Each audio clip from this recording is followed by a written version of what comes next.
So ஒரு பாலினாமியலை கொடுத்து perfect ஸ்கொயர்னு கொடுத்துட்டு எம் அண்ட் என் வேல்யூ கேட்டிருக்காங்க. ஸோ கொடுத்துருக்க எக்ஸ்பிரஷனை நம்ம வந்து டிவிஷன் மெத்தடில் பண்ணலாம்.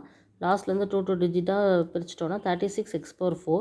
So 6 6 or 36 x square and x square தான் எக்ஸ் பவர் 4 வரும். ஸோ இதை மைனஸ் பண்ணி கேன்சல் பண்ணிடலாம். அடுத்த ரெண்டையும் நம்ம அட் டைமில் கீழே எழுதுகிறோம். ஸோ இங்கே என்ன இருக்கோ அது 2ஆல் மல்டிப்ளை பண்ணி போடணும். 6 2s are 12 எக்ஸ் ஸ்கொயர். இங்கே எக்ஸ் கியூப் வேணும், மைனஸ் 60 வேணும். ஸோ 12 எதால் மல்டிப்ளை பண்ணால் 60 வரும். 12 × 5 தான் 60. ஸோ மைனஸ் 5 எக்ஸ் கியூப் வேணுங்கனால மைனஸ் 5x. ஸோ இங்கேயும் மைனஸ் 5x. ஸோ இதை மைனஸ் 5xஆல் மல்டிப்ளை பண்ணோம் அப்படின்னா minus 60 x cube plus 5 5 25 x ஸ்கொயர்னு வந்துடும். ஸோ இது கேன்சல் ஆயிரும். இதுலேருந்து இதை சப்ராக்ட் பண்ணால் 36 எக்ஸ் ஸ்கொயர். இந்த மைனஸ் எம்எக்ஸ் ப்ளஸ் என்னை எழுதுகிறோம்.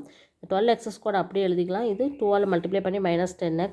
இங்கே 36 எக்ஸ் ஸ்கொயர், இங்கே 12 எக்ஸ் ஸ்கொயர். 12 3 டைம்ஸ் பண்ணால் தான் 36 வரும். அதனால் இங்கே +3, இங்கேயும் +3. ஸோ 3ஐ கொண்டு போய் எல்லாத்தையும் மல்டிப்ளை பண்ணி எழுதிடும். ஸோ இது பர்ஃபெக்ட் ஸ்கொயர்னால ஆன்சர் 0 தான் வரணும். ஸோ இதை மைனஸ் பண்ணும்போது இது கேன்சல் ஆகிடுது. இது சைனாக மாற்றியாச்சு. இப்போ மைனஸ் எம் ப்ளஸ் 30 = 0.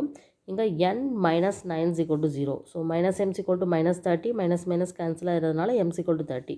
இங்கே n = 9. mn வேல்யூ கண்டுபிடிச்சாச்சு. ஓகேவா? ஓகே, இதே மாதிரி சம் பார்க்குறதுக்கு மேக்ஸ் டியூப் சேனலை சப்ஸ்கிரைப் பண்ணி வச்சுக்கோங்க. தேங்க்யூ.